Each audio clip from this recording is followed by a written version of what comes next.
This podcast is made possible by supporters like you. Mahalo. And by Atlas Insurance Agency, Hawaii's largest professional agency, helping Hawaii navigate insurance solutions since 1929. More at atlasinsurance.com.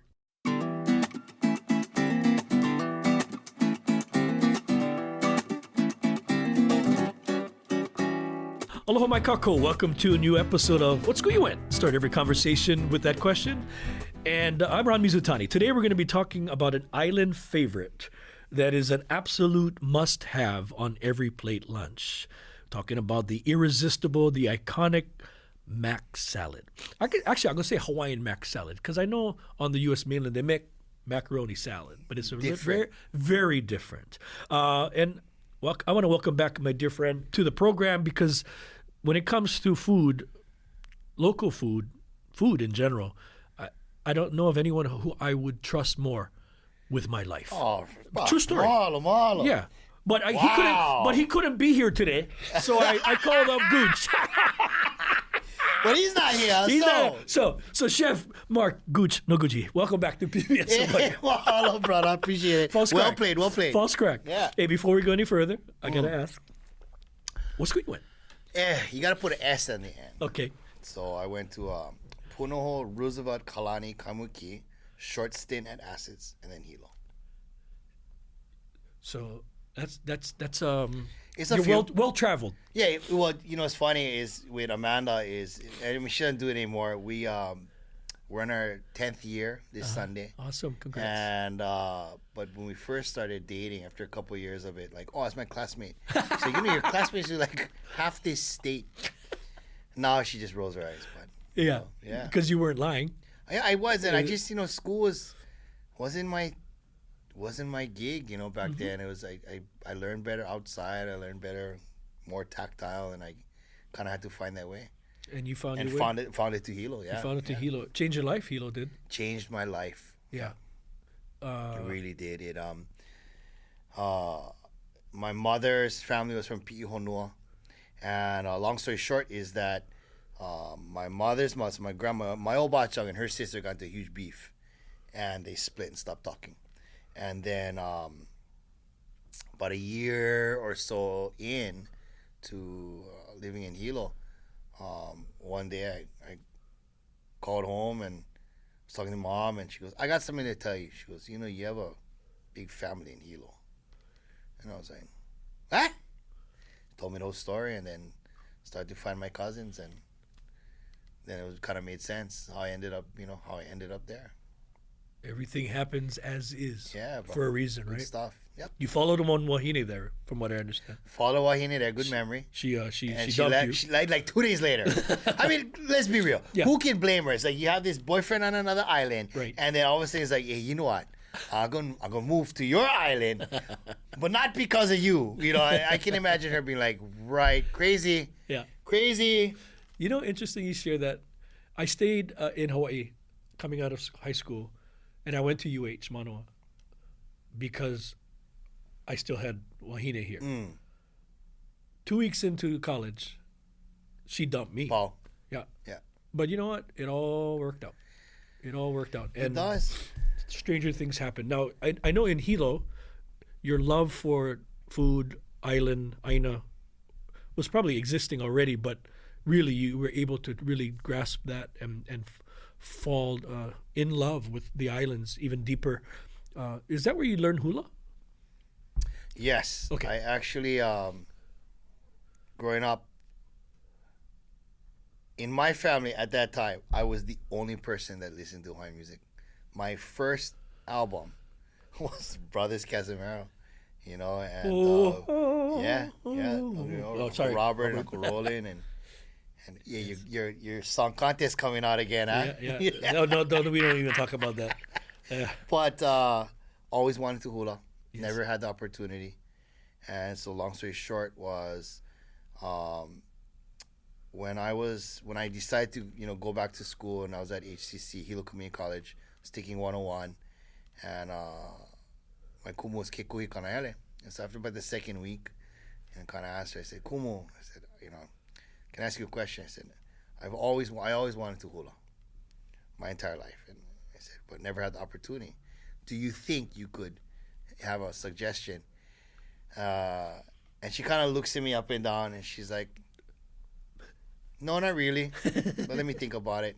Not realizing who I was talking to, obviously. Yes. Right? So at the end of the semester, she was sort of like, Noguchi, she goes, you remember that question about hula? She said, are you serious? And I said, yup. She goes, well, our family, we have this small halau. We have a small halau. We take new students about once every 5 years. It's been a while, but she said my mom's gonna open up the class. So if you're serious, why don't you come down? And I remember it's really cool, in the Hilo Tribune, in the classifieds, seriously, it was like, I looked it up later, and there's like this little thing like, now taking new students halau That is kekuhi, beautiful. and Yeah. still have no concept of what I'm getting into. And I remember that first night, in Hilo Army, the class was like 6 rows deep, students still going out. First day happens. I can't believe I'm here. I don't know what I'm getting myself into. And Kekuhi and Kaipo, they give their talk about halal and the commitment, and talking about how you're gonna see how it shrinks over time. And yeah, remember that 5 rows turned into like 4 by the end of the first month, and then it dropped down to 3, and then it stayed at like 2 for the longest time, at least while I was there. But hula changed my life. If it wasn't for halal kekuhi, I wouldn't have had my eyes open to the world.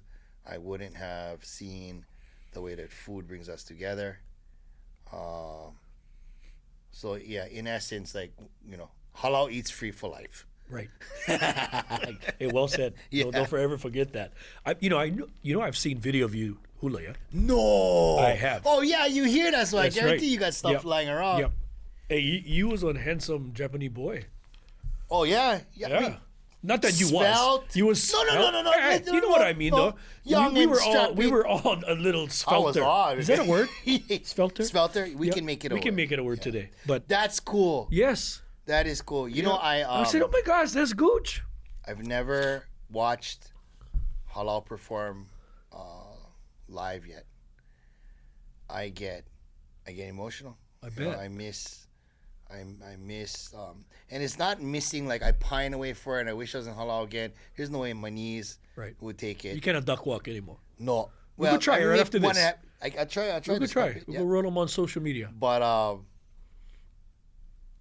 it's a very, very deep, visceral love. My wife goes. She gets. Our friends take her in with them to Ho'ike, so she's gone to see halal dance a few times. She's always like, "You want to go?" No, I Wow. just kind of keep it in here. Good for you. Yeah. That's one way of keeping it alive in you too. Yeah, that's what I think. yeah. Yeah. Ooh, good stuff. Okay, the reason why I asked you to come, again, because the other brother couldn't come, Right. Is Nana, is to talk mac salad. It is a staple.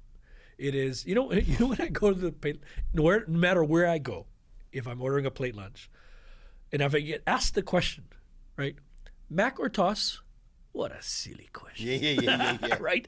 Because it's automatic going to be Yeah. Mac Daddy. Yeah. What makes our macaroni salad so delicious Oh, from your perspective? Yeah, two words. Best foods.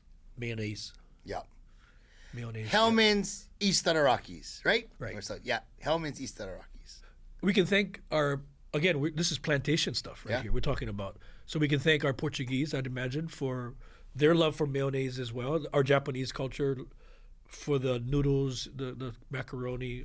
I don't know. What's the history That is of a great question. I've totally dived into the origins of Saimin, and I've thought about the origins of mac salad, and I still haven't. Like macaroni is Italian Yes. per se, but the Italians weren't a large. Did we have a large Italian No, immigration population? No, right? The Europeans, mainly Portuguese. What you mean in Portuguese? So yeah, I wonder where mac salad came from. Now I'm gonna be on a mission. Thank you, Ron. Yeah. So as far as the real origins of mac salad, I have no idea. I know it as our contemporary side that it is today. You know who might be a great person to ask is Arnold Huera on mac salad. But yeah, I think what makes our mac salad different is the ungodly amount of mayonnaise that we put in it. And for some reason, the macaroni, it sucks it all up, right? Local mac salad is a particular texture. Why? Tell me about it. Because it has enough mayonnaise in it so that all the components, when you put it in your mouth, the mayonnaise should essentially lubricate every bit of whatever it is that you put in it. And the first bite, it kind of opens up into your mouth, and you get the textures, and you start chewing. But yet, it's not enough mayo to be oily or greasy or too mayonnaisey, if you will. Yeah. Yes. It's this delicate balance. It's just riding that line between too much and too little. Because dry mac salad sucks. Right. And I've had dry mac salad. And over mayoed mac salad also sucks. Yes. It's got to be the right creamy balance. Yeah, and it has to be enough. It has to be. You need to hold back on enough mayonnaise that you can still taste the different components. Right, you should. Right. Is the mayonnaise binds, but still allows each ingredient to shine. Wow, that was so eloquent about mac salad. Thanks, Dad. It's pretty good. You should copyright that. You know, I was thinking about a career in food recently, Ron, because I've been watching a lot of YouTube and being a chef doesn't look that hard. But and look at me, my physique. Never like trust to a eat skinny and chef. cook. Yeah. Right? I suppose I'm trying. It's funny. I would, when I said, hey, I'm going to have Gooch on talking about mac salad, Jesse Makadeng, producer right here to our right, extraordinaire. And he knows food, too. He's blogged about food for magazines and everything. He said, hey, you got to make sure that you address spaghetti-style mac salad. Oh, yeah? Right? Yep. Because that's how I grew up eating. KJ's. No, my mom. Bango. No, Yes, but but KJ. yeah. Yeah. It's because the spaghetti style is different from obviously the mac we have in plate lunches. But Correct. I just had, I tell you, I had a Bautista the other day. I had a pancit. The night before that, I went to Shiro's to get mac salad because they make spaghetti mac. Is that even possible? Not spaghetti mac. Spaghetti. I mean, I call it salad. spaghetti mac. Okay, thank you. Yeah. But what is your go-to when you make mac salad? Okay.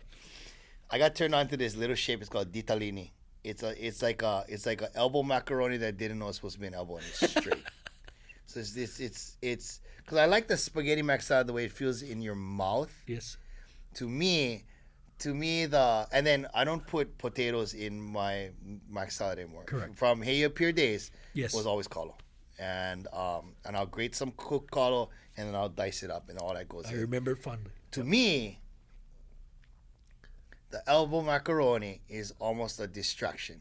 To me, the elbow is like one extra turn in my mouth.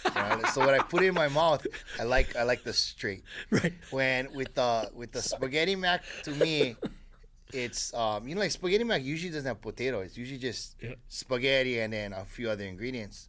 So really, when you're eating the spaghetti mac, you're kind of geeking out on the fact that you're eating cold mac salad, but not really. It's this entirely other thing. Yes. So I can appreciate that. But for some reason, I don't know. It's funny you say that it takes extra work because it is the simplicity of it that makes it such a beautiful dish. I And think so. People add whatever, onion, white onion, celery. Some people put. My mom used to put cucumber, and she used to make. Here's a little thing she used to do. She learned this from my grandma. My grandma could make eating cucumbers sound like it was delicious. The crunch, the mouth a little bit open, inappropriate, kind of like that's rude, grandma. Yeah. But she would just dip that in some shoyu and Shoyu mayonnaise. mayonnaise. By the way, you said mayonnaise. I say mayonnaise too. Some people just say mayonnaise. You ever give it that thought? Thanks. That's Now I planted the seed. mayonnaise. I don't know. But what grandma used to do is she would take the cucumber, cut it, put it on ice to make it crunchier. Yup. I don't know if it really works. But Mama did that with her mac salad, and then she would cut it up with the spaghetti, throw it in. Cucumber. Cucumber. Some people put egg, Yep. right? I prefer a little bit egg, not too much. I grate my eggs into it. Yes. Yeah. Onion not too big and not too much because that can really overpower everything. Nothing sucks worse than like even like a thick cut onion in your burger. Like you bite the onion and that's all you taste for 10 minutes. Right. Yeah. Not eating myself. I got you. You got me. Okay. I got to ask you though, because when I went to UH Manoa and my roommates were all athletes from the mainland. One was from Rhode Island. One was from Connecticut. Actually, I had a Samoan from Radford. Okay. But he was illegal. He shouldn't have been there. Yeah. I mean, that's a whole different podcast. I remember one day Al Noga showed up to our room. Wow. Yeah. This is back because my other roommate was Josie Omalo. Okay. They were good friends, defensive line. But Al said, Sole, I'm not Samoan. Yeah. Sole, I'll borrow your moped. And of course, that wasn't really a question. Yeah. It was, okay. I'm going to borrow your moped. Yeah, I'm going to borrow your moped. So he took my blue, not Schwinn, what you call that back in the day? Suzuki. And I never saw it again. But he didn't steal it. He just left it somewhere. But anyway, I share that story because it was like a different cultures in our room. I turned our roommates on to L&L driving back in the day. They love barbecue chicken. They did without the rice. They went and ordered fries, whatever. But the mac salad was something they just said, boom, This would be huge in Connecticut. Stamford, Connecticut, oh my God. And this is back in the 80s, you know what I mean? So it's embraced by locals. Even our visitors love mac salad. Yeah. It's an approachable dish. Yes. You know what I mean? It's utilizing, I mean, it's a local dish, but it's definitely utilizing ingredients that pretty much all came from the continent. Right.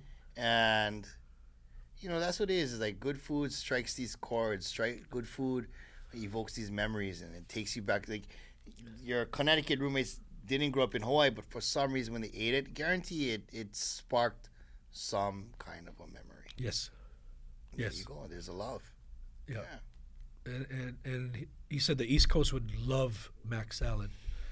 And now I know there's plate lunch stands Did everywhere. you know that there's an L&L in New York? Yeah. I mean, they would get. I remember when I first moved to New York, I knew that there was an L&L there, and I think the next day I found it. I think it was Lower East Side, if I'm not mistaken.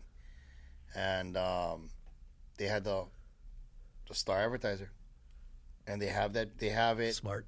Right, they have some sort of a relationship where they have copies of the newspaper FedEx to them every day. That's awesome. This was back in 2000. I don't know if it still does it, but it was pretty cool. That's because all the transplants too. Oh, The yeah. marketing is people miss. I mean, look, Zippy's just opened in Las Vegas. No kidding. Yes. Oh wow. Yeah. To long lines and just. Is people, it big? Is it looked like big. Vegas sized? I've never been, but it's just off the strip.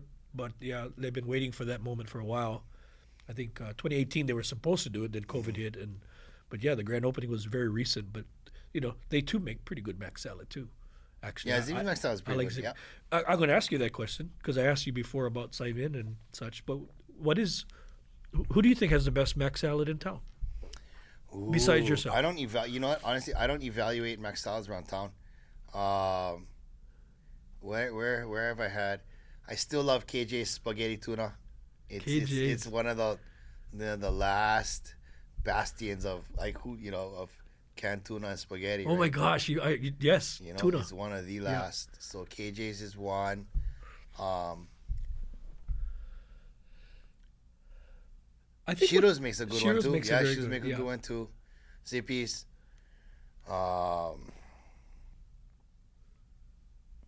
Those are the ones that come off the top of my head. Sorry, never mean for folks correct you with that. No, it's a good one. It depends on what you're eating it. with too. I mean, if you have a nice hamburger steak with brown gravy, the mac salad is just gonna take it. Brown gravy on your mac salad, yes. Automatic. Yeah, that's Gravy a good all one. You kind of mix it a little bit Yes. and There's the mayonnaise. My Portuguese friends and family on Kauai, they put mayonnaise on everything. yeah. Right? Beef stew, Yeah. chili, yup. spaghetti, Yup. anything that tomato sauce. Right inside. Bam. Just a spoonful inside. And Mix if it you've up. never tried it, folks, it might sound, and it doesn't really look appetizing. It's the bomb diggity. Yeah, I think you tell most people, and even like a lot of just with the changing diets, a lot of local people, most of us don't put mayonnaise like we used to. Right. He tell you throw mayonnaise in your chili and mayonnaise in spaghetti. They're like, like, yeah, you just gotta try it. Yes. Yeah, you just gotta try it. Actually, one of the very popular chilies in town, I won't say it, they put mayonnaise. That's part of the recipe. I won't say where. I think it's important to still honor these dishes. Yes. I'm pretty stoked you asked me to come aboard. In our household, we have, for instance, we have 4, but on any given night, someone's going to pop by for dinner. So we go through, I would say, maybe 10 pounds of rice, and not just white rice. We have all kind of mixed rice. Now, we probably goes about 10 pounds of rice a month. Bro, when we were growing up, it was 10 pounds of white rice a week in our house. And so while the diet changes, for me, I still want to honor, I still want to honor these old dishes. I'm still going to make mac salad. I'm still going to try and make it the best that I can, even though we might not eat it as much as we used to. Still down to talk about where we're going to go for our best chicken katsu, even though pour brown gravy on your mac salad. Those dishes are part of our identity. Correct. So regardless of whether or not it's appropriate to eat it every day anymore. Yes. At least for this guy. Yeah. And this guy. You still got to cook it. You said, I just wanted to say a couple of my favorites. Besides, I said Shiro's. The old diners in Kalihi, because I used to eat that with chicken katsu. They put the noodles in it. Chow mein noodles, right? And it was like a half an ounce of noodles at the bottom. It was crazy diners. good. Gracies too. Gracies, yeah. Oh, Greasy's, whatever the people used to call it. And finally, Kenny's Burger House. Oh, good one. In Kalihi, again with just enough brown gravy. But our mac salad is here to stay. And yes, our nutrition, our diets have changed because it's, not as healthy for us. But every once in a while, when somebody says mac or toss, macaroni. Kai, remember Lance Kosaka, Pineapple? Yes. Did you have his garlic chicken sandwich with the macaroni salad? No, I have never. Bruh. Okay, hands down, last macaroni dish of my life. I got 10 breaths left in me. I would call Chef Lance and ask him to make me his garlic chicken. So he takes a hoagie bun, garlic, and butters it, griddles it, makes his shoyu garlic chicken, slaps it down, and then puts like a half a scoop of mac salad on top. Ah! How did I forget? Sorry, Chef. I can't believe I forgot that. That is my favorite macaroni dish, whole wide world. It would be the last macaroni bite I would have is that.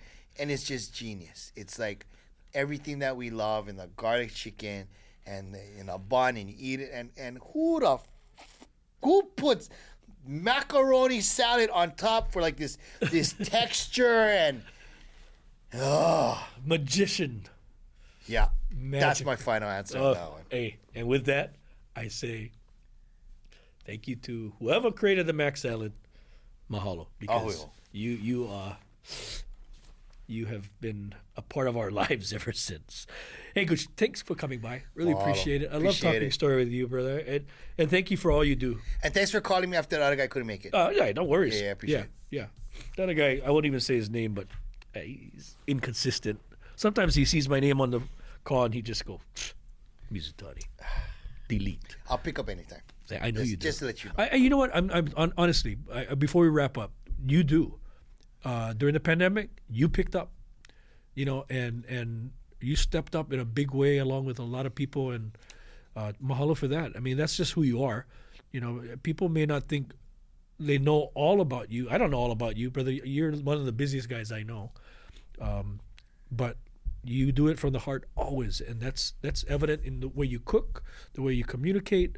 I love your series you did with Toyota when you went out and you got close to the Aina. It was beautiful. Wow. Storytelling. I mean, you are the complete package. And I say that with a lot of, with a lot of girt. Did you just say you say that with a lot of girt? Yeah. Yeah, you. Yeah, you svelte, handsome lad. All right. Take care, brother. Mahalo nui for joining us, boys. Join us next week. Well, I'm feeling kind of svelte myself. Next week, another episode. What's School You Went? Until then, ahuyo. Huyo. What School You Went is a PBS Hawaii production. Music by Taimane Gardner. If you enjoyed this episode, let us know on Facebook, Instagram, and Twitter, and tell your friends. You can find us on pbshawaii.org and everywhere you get your podcasts.